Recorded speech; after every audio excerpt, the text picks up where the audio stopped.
मेरे उठे दिने की सखी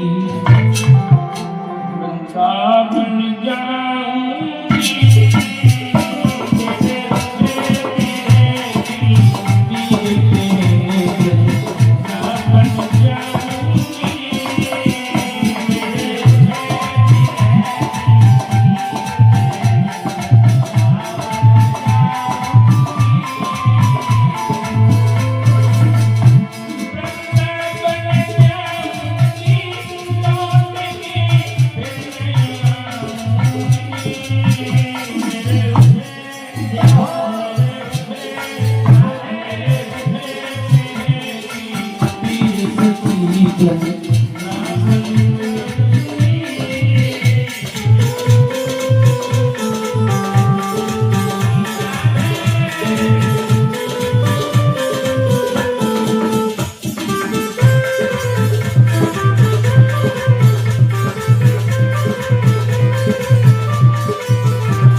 फोटो होतो है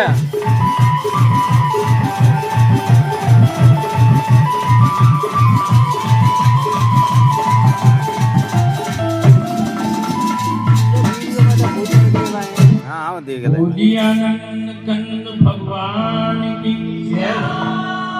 जय तुम बोले में तो जय लसी के बाद सही बहुत बड़ी जब सुनीति को पति को दर्शन नहीं लोग हैं, अरे यार तो सब लोग जाला वाला टकरा रहे तो हम तो हृदय में बड़ा दुख है परिचय से। बस एक बात और कहूँ, आप लोग कथा में बैठे हैं, स्त्री के अंदर बड़ी तासीर और शक्ति है। स्त्री सारे संसार से लड़ने की हिम्मत रखती है परिचय। कब? जब जाको पति जाके संग हो तब।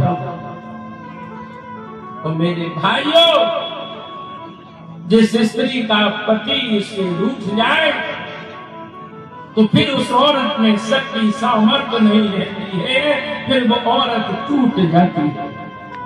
और इस कदर टूटती है मेरे भैयाओं, फिर वो जीना नहीं चाहती। ये 3 फोटो डाल दो डॉक्यूमेंट में एक बार क्रॉप करे मैंने हम और आप कहते हैं फलाने के घर में फलाने की बहू ने फांसी लगाई मरी, फलाने के घर में फलाने गांव में फलाने की औरत ने आत्महत्या कर ली। ऊपर ही बात 3 मेरे भाइयों, स्क्रीनशॉट मारो। इस संसार में कोई व्यक्ति में मरना नहीं चाहता। भूली जाए ना वही स्त्री अपने प्राणों को त्यागती है, वही आत्महत्या की तरफ प्रेरित होती है। बेशक बाद में सास रूठ जाए, ससुर रूठ जाए, देवर दौरानी जिठानी जेठ रूठ जाए, परिवार रूठ जाए, माता रूठ जाए, उस पर कोई प्रभाव नहीं पड़ता। उसको उसके पति का संग चाहिए। और जिसके पति थोड़ा पे फॉलो कहते नंबर लिखो हम फिर वो मर दे रहे हो जो ग्रुप पे डाल दियो हाँ डाल दिए कब डालोगे और हम कहते हैं ग्रुप में जुड़े हो तुम ग्रुप में ना जुड़े हम ग्रुप में डाल दो हमारे पे डाल दो, हमारे नंबर पे डाल दो, अकाउंट पे डाल दो, हम डाल दो नंबर लिखो आप दो हरन जा जा है वो मेरे पास भेजो तो फोटो डाल दियो यही वाला नंबर दे अभी भेज दो उस बेचारी को लाचार और नहीं क्लियरिटी कर दी सही तब करा दी मेरे साहब गाड़ी है कथा कह रही है वही सुनीति जिसके पति का संग नहीं मिला, इस कदर टूटी, फिर वो जीना नहीं चाहती। मेरे आत्महत्या करने के लिए आकाश से नीचे उतर आई और रोते रोते जंगल में चल गई। 66 99 62 84 लोगों, मरने वाले यूं ही नहीं मरते, मरने वाले जब मरते हैं तब वो मरने से पहले अपनों की याद करके रोते हैं। कोई यूं ही नहीं मरता सा। व्यक्ति जब अंदर से टूट जाता है, लेकिन वो अपने चाहने वाले अपने प्रेमी को याद करके रोता है। महारानी रोती जा रही है अपने स्वामी की याद में, और कैसे जा रही है नाम कहाँ दे रहे हो फोटो करवाए लंबे में डाल क्यों मोरी याद बनम प्यारी आई रही है, मैं तो जाई रही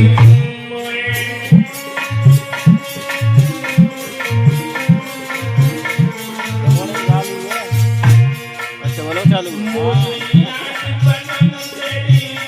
कहाँ चालू करें जाए आवाज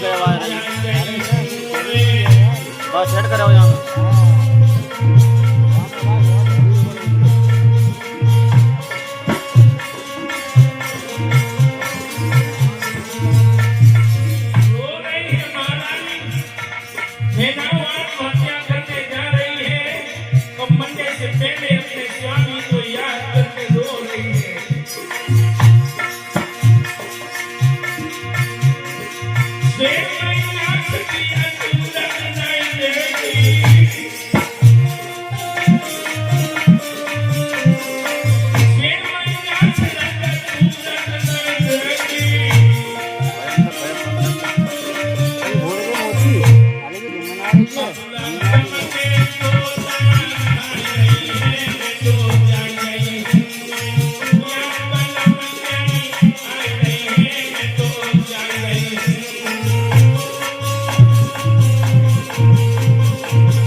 मेरे कंठ बोलना जाने दीजो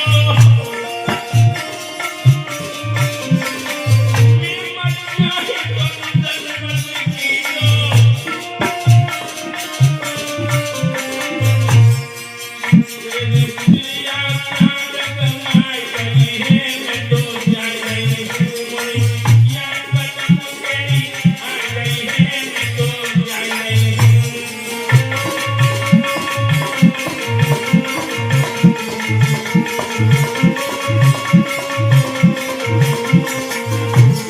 ढोलते ढोलते आगे बढ़ी भक्तों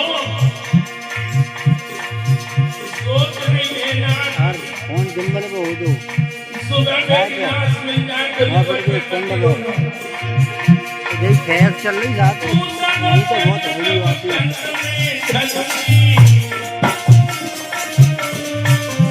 और क्लियर मार है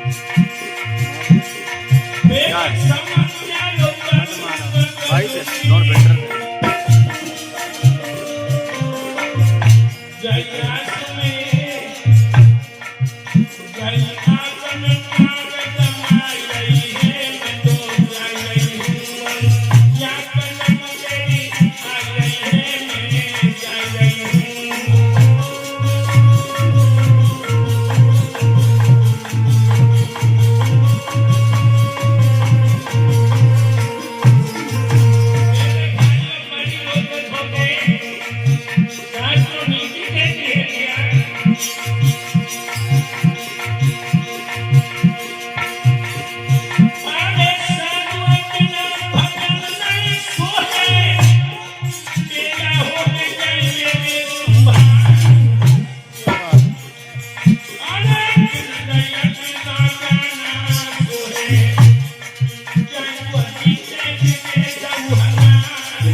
सावधान करते हैं राजन परीक्षा रोते धोते हुए सुनीति माता वो जंगल में आ गई। उजियारी रात है, एक कुआं में गिरना चाहा और तब तक देवी के जीवन पर मेरे भाई और संत कृपा हो गई। सामने से नारद आ गए और उद्धार करके बोले एक लड़की खड़ी हो जा। आधी रात्रि के समय पर इस घोर घर के अंदर में क्या करने के लिए आई है? चलो महारानी एकदम से चौंक पड़ी और बोली कौन है? हम महात्मा है। महात्मा तक बीबीएन क्या कर रहा है? महात्मा है। महात्मा महात्मा हाँ असलियों की नकली महात्मा वैसे नकली हुआ करते हैं आजकल के भेष में काउ की नहीं मानेंगे। क्यों? महाराज एक बात बोलो। रंगे में बहुत मिल जाएंगे लेकिन साधु नहीं। क्यों? बताऊं? बोलो। साधु होना कठिन है।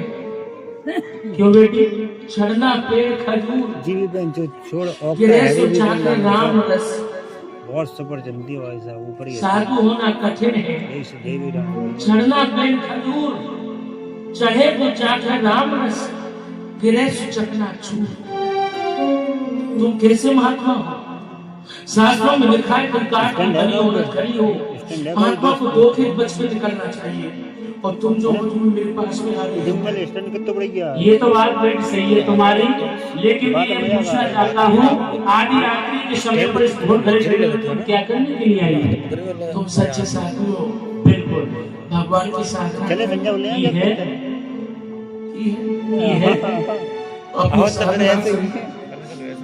स्वयं अंदाजा लगाओ। आधी रात के समय पर अबला क्या बोल बेटी तुम्हारे मस्तक के लहराहट को देख करके हमें ऐसा मालूम पड़ता है तुम किसी राजघराने से। ये बात जचती नहीं है। हमारा चेहरा देख के हर कोई कह देगा कि हमारा चेहरा। बेटी इस बात में दम नहीं है महाराज। बेटी हम तुम्हें कुछ प्रश्न पूछे उनका जवाब नहीं। संतन के प्रश्न बहुत गहरे होते हैं। मेरी समझ में आ गया कि जवाब दूंगी समझ में तो आ जाएगा बेटी। नहीं तो बगैर जवाब में मर जाऊंगा। समझ में आ जाएगा बेटी। ज्यादा कठिनाई में मत पूछ लेना। ऐसा ही पूछना जिसका जवाब मैं तुम्हें दे सकूं। समझ में आ जाएगा बेटी। पूछो बाबा। सुनो बेटी आप पूछ रहे हैं भक्तों नारायण।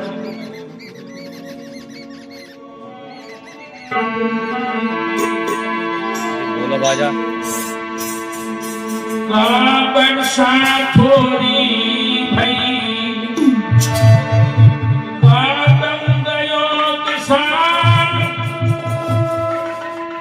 सही खेत बंजर पड़ो यदि कारक नहीं भगवान। नानक ने पूछा जब तूने राज्य में बारिश भई है तो तुम्हारे पति को परदेश में गए तो रानी बोली ना मैं पिया परदेश में गई न रात में बारिश कम हुई तो बात क्या है? बोली दुर्भाग्य मेरी किस्मत पर है। क्या तो क्या बोली है तो देवी बाबा? ना वर्षा थोड़ी भई ना कम गयो किसान।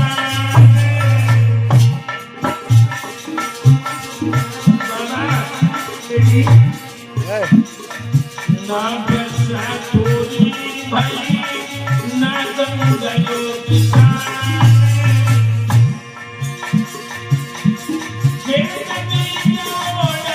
नहीं सुनियो संत सुजाने।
हाँ बेटी, मेरी कोख पे पत्थर पड़ गए, मैं काबूत को नहीं कर सकी। बाबा मैं अंदर से टूट चुकी हूँ, मैं जीना नहीं चाहती, मुझे मर जाने दो। बेटी हाँ बाबा। तुम्हें ये मालूम है जो लोग वृक्ष से गिर करके मरते हैं, पानी में डूब करके मरते हैं, फांसी लगा करके मरते हैं, वो अधोगति में चले जाते हैं बेटी। बाबा हाँ बेटी, शायद तुम ये भी भूल रहे हो, क्या? यो मरे तो भाई, वहां मरे तो भाई।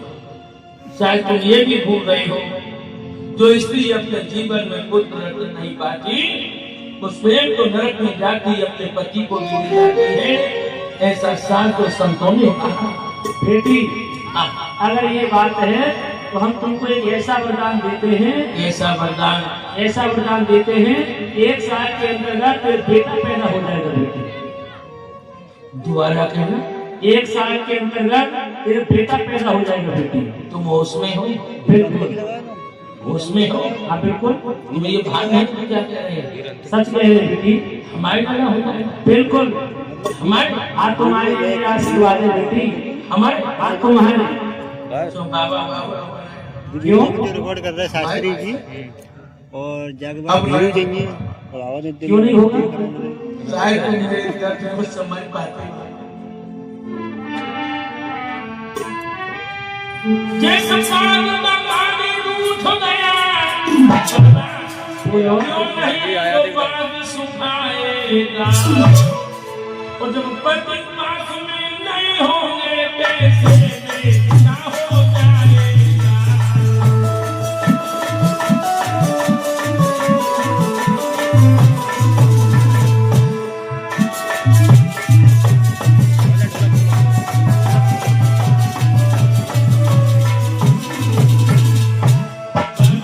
हाँ बेटी, 6 महीना हो गए मेरे पति का मुझे दर्शन नहीं मिला है।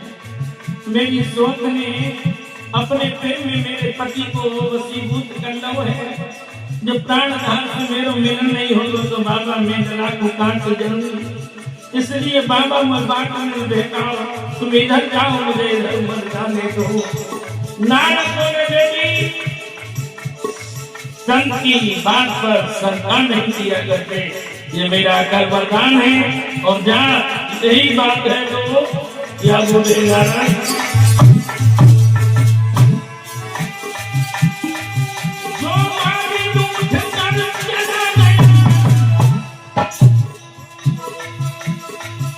वो बात से आए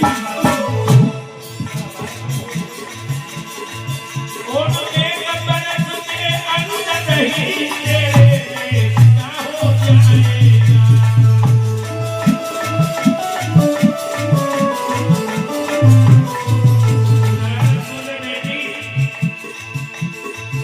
गोदी को खिलाते आ जाएगा घर जाइए।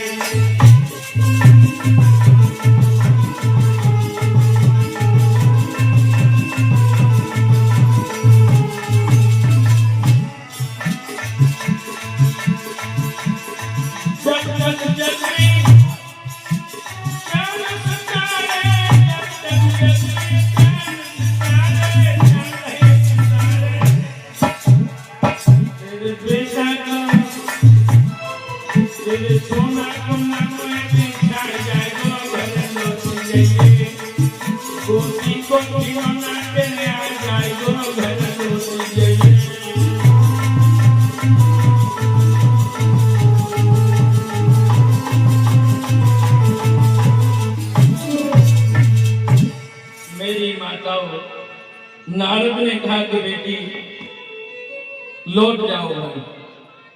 1 वर्ष के अंदर तेरी गोद भर जाएगी। बहुत ही यशस्वी, तेजस्वी, ओजस्वी बालक भगवान का परम भक्त तेरी गोद से पैदा हुआ। रानी बोली बाबा ऐसो ना है तो बोली फिर तुम मर जाइयो, हम बचा लेना है। तो तुम जिन भगवान के लिए मर गए आई है, उन्हें भगवान ने कहा है कि मोर बचन बढ़ गई फीका, तो संत बचन पत्थर की सीता हे बेटी लौट जाओ। मेरे भाइयों वो जीवन की सदगड़ी है जो नारद को जैसे संत को सदगुरु को मार्गदर्शन मिल जाए। नारद कौन है? नारद जाकी बात करो रद्द न हो गए। आ गई देवी लौट आई माताओं अटा पर आ गई। श्री सुखदेव की सावधान करते हैं कि हे राजन परीक्षक सारी दिन की जगी हारी थकी लौट के आ गई और बहनाओं बरबरारे 4 बजे नींद ने दबा लिया। और जैसे ही महारानी सुनीति को नींद ने दबाया मां देवी ने बड़ा सुंदर स्वप्न देखा। और स्वप्न में क्या देख रही है? बड़ो प्यारो स्वप्न है बहनाओ। ऐसो अगर है जाए तो बड़ो जीवन धन्य है। देखिए देख रही है अब सोबे सुनीति नारी बोली बड़ी बहनाओ ओहो नारी आंगन बिच देखे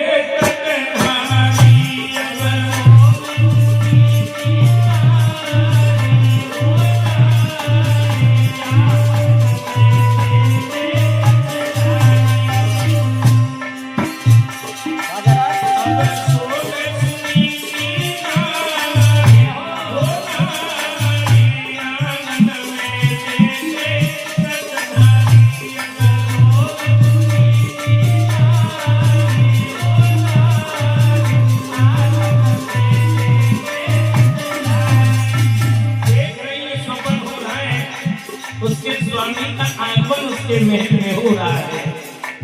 स्वप्न ही बहनाओ बड़ा सुंदर है। अब लगे महारसाई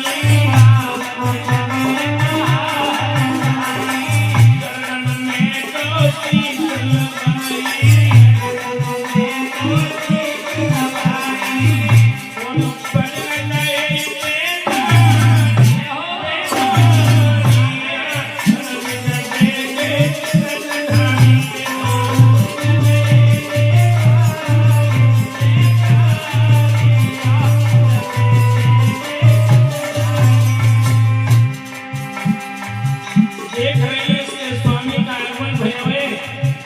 महाराज को पलंग नभाए तो बैठाए दो। और फिर क्या हुआ? आवत लगे महारसाई चरण में तो शीतल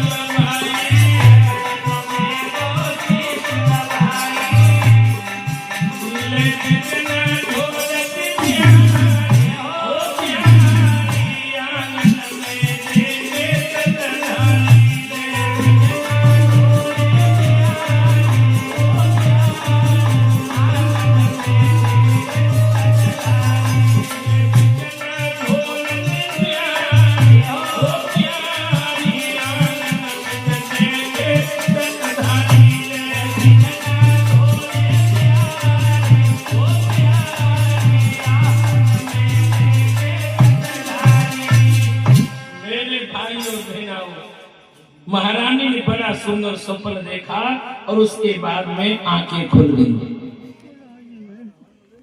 एक बात और बहुआ शास्त्रों का संतों का बड़ा सुंदर एक मत है।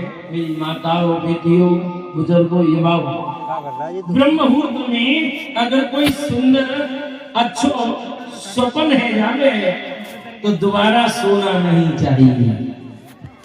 शास्त्र कहते हैं संत जन कहते हैं उस स्वप्न का चिंतन करना चाहिए वो स्वप्न सिद्ध हो जाता है। महारानी के हृदय में भरोसा है गयो कि मेरे स्वामी को अब मिलन होते वो जरूर जरूर हो संत को वचन जरूर सफल हो। और वही देवी अपने स्वामी का अपने महल में आने का आगमन करने। अब देखिए स्वप्न सिद्ध होने जा रहा है। वही राजा मेरे भाई और बहनों श्री सुखदेव जी सावधान करते हैं राजन परीक्षक जाते हैं कहां शिकार खेलने के लिए। सैनिक साथ में हैं और वो राजा एक हिरण का पीछा करते करते मेरे भाइयों सुदूर अंदर जंगल में निकल गया। फौज के सिपाही पीछे रह गए। प्रकृति ने अपने मिजाज को बदल लिया।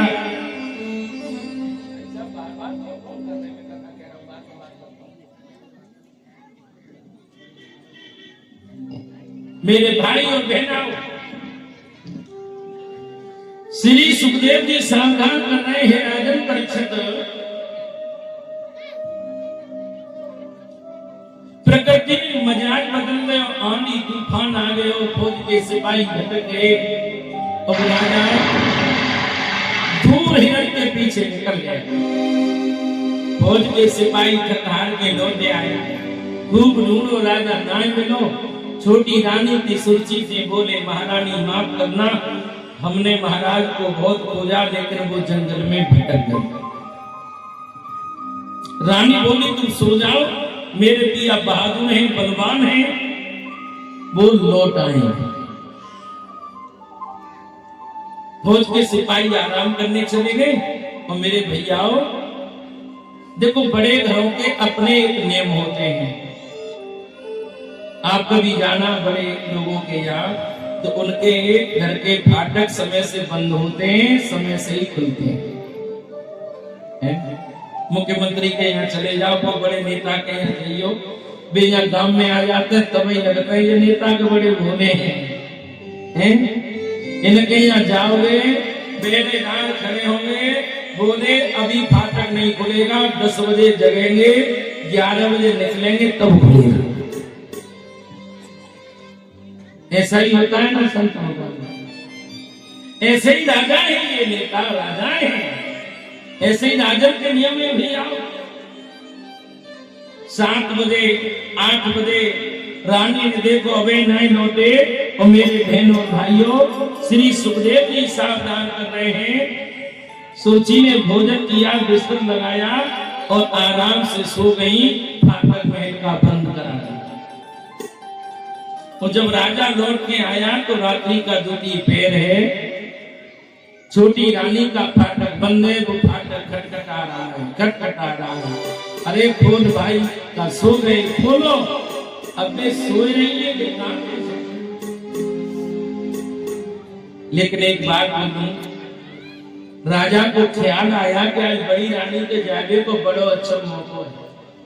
तो राजा ने सोची जे सोए रही है पाई बड़ी की चले, तो राजा बड़ी रानी के दरवाजे पर चला। बहनों भाइयों समझना, सुरुचि और सुनीति में कितना फर्क है। सुनीति के महल के फाटक समय से बंद हो जाते हैं और सुनीति के महल का फाटक जब तक बंद नहीं होता है तब तक ये समाचार नहीं पा लेती है कि महाराज महलों में लौट आए हैं। बाकी फाटक तभी बंद होता है माताओं जब वो जान लेती है कि महाराज महलों में लौट आए हैं। आज समाचार मिला कि महाराज अबे नहीं लौटे, तो मेरी माताओं मेरे भैयाओं वह देवी ने अपने महल को फाटक बंद नहीं करो, वो तो इंतजार कर रही है। श्री सुखदेव जी सावधान करते हैं, हे राजन, वो राजा बड़ी रानी के महल में गए, फाटक खुलो है, आवाज दी। वो देवी दौड़ी दौड़ी महाराज के चरणों में आकर के लेट गई, प्रणाम करो। बोले महाराज आप बोले हाँ। ऊपर ले गई हटाकर, अपने पिया की सेवा में लग गई। पूरा जगत को वृद्धांत करो। बोली महाराज भूख भी लगी होगी। बोले हाँ। दौड़ी दौड़ी माता वो रसोई में गई। उस बिचारी को अच्छा भोजन तो नहीं मिलता था, एक जौ की रोटी बची है। और मेरी माता हो मैं परोस रही है थाल में, ऊपर से नमक रखने लगी और वो देवी रोती जा रही है। रोती क्यों है? आज बड़े सौभाग्य थे मेरे पति को मेरे आया आगमन हो। एक दौर हुआ करता था जब मैं अपने स्वामी को अच्छा व्यंजन भोजन कराती थी। आज मैं अपने पिया को अच्छा भोजन नहीं करा पाती।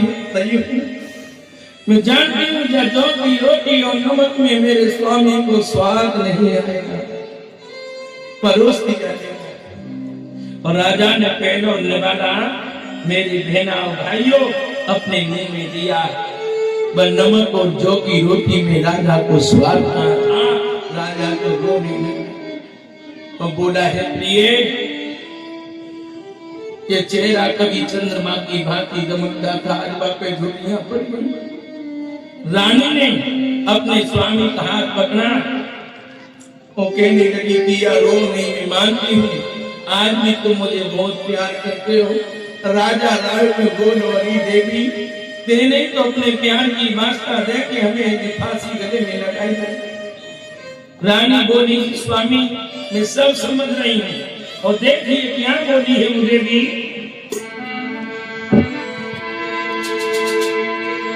पहले गरीब थी अब दुनिया भी है, अरे हाँ दुनिया भी है, समझ कन के नसीब में मजबूरियां भी है, मेरे खुदा के नसीब में मजबूरियां भी है।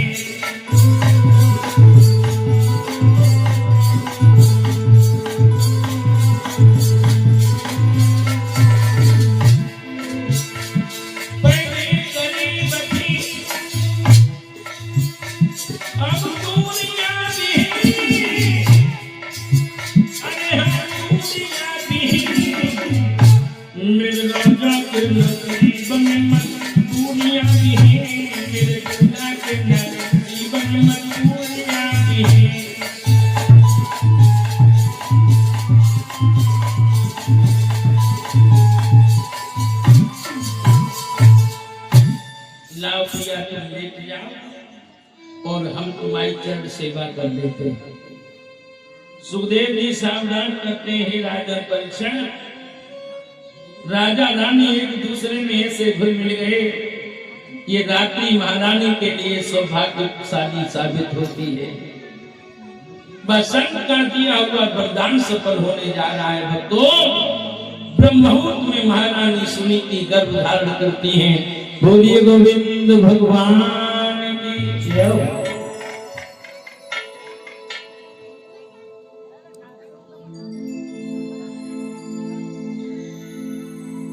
और मैं बताऊंगा जब मैया को आवास हुए हो कि मेरे घर में आए गए हो, तो देखिए नीति कभी किसी का बुरा नहीं चाहती।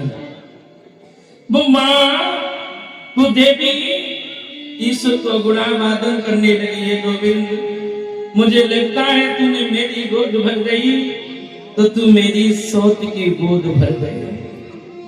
भाइयों भगवान अच्छा उसी के जीवन में करते हैं जो दूसरों के अच्छाई की कामना करता है। उन्हीं के जीवन में मंगल होता है जो दूसरों के जीवन की मंगल में कामना करता है। उस देवी की प्रार्थना का हर्ष देखिए। इधर सुनीति ब्रह्म मुहूर्त में गर्भ धारण करती है, तो अगले ही 15 दिन की मध्य रात्रि में छोटी रानी सुरची भी गर्भ धारण करती है। बोलिए गोविंद भगवान की। महाराज की दोनों रानी गर्भिणियां हैं, भरते दोनों में ये पूरे पत्ता बीन के नाए भोजन पकाए पूरा काम करें, और बहनाओं के जीवन में दासियां लगी हैं, सुख और वैभव में जी रही है। और इधर जब प्रसव काल का समय आया तो बड़ी रानी ने ब्रह्म मुहूर्त में एक बालक को जन्म लिया जिसका नाम पड़ा है ध्रुव। ध्रुव का मतलब है अटल, जानवर से जो मस्त न खाए। और छोटी रानी ने भी समय के सापेक्ष परीक्षित जी एक बालक को जन्म दिया है जिसका नाम पड़ा है उत्तम। ये उत्तम कौन है? उद्धन तम, उद माने ईश्वर, तम माने अंधकार। ईश्वर का अंधकार है, उत्तम है जो कभी टिकता नहीं है। दोनों कुमार आंगन में पल रहे हैं, बड़े होने लगे। महाराज बड़े खुश हैं, अयोध्या वासी बड़े खुश हैं। अब एक प्यारा सा भजन हो जाए, बड़ा आनंद आएगा।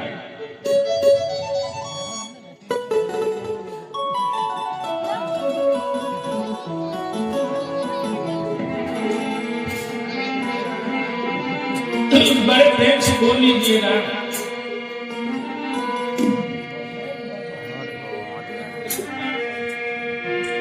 वृंदावन आना, बोलना कि वृंदावन आना, ओ राधे रानी वृंदावन आना, ओ राधे रानी।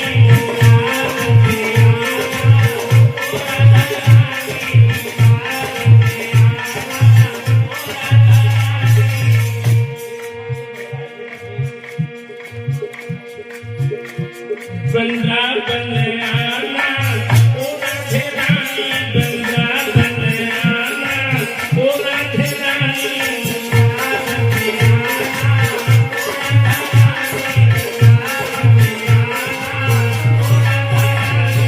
ओ राधे रानी, ओ राधा रानी, ओ राधे रानी,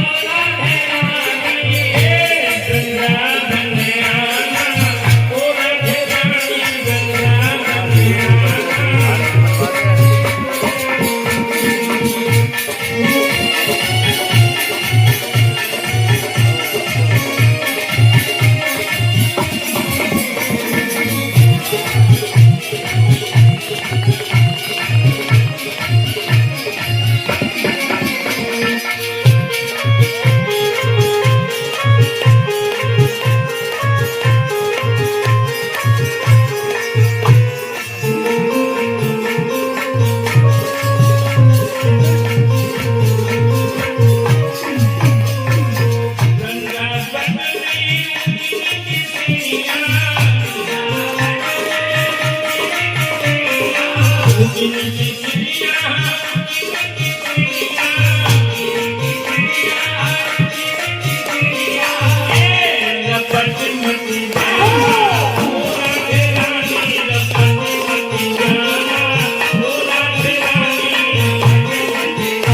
जाना बोला तेरा कहीं मत जाना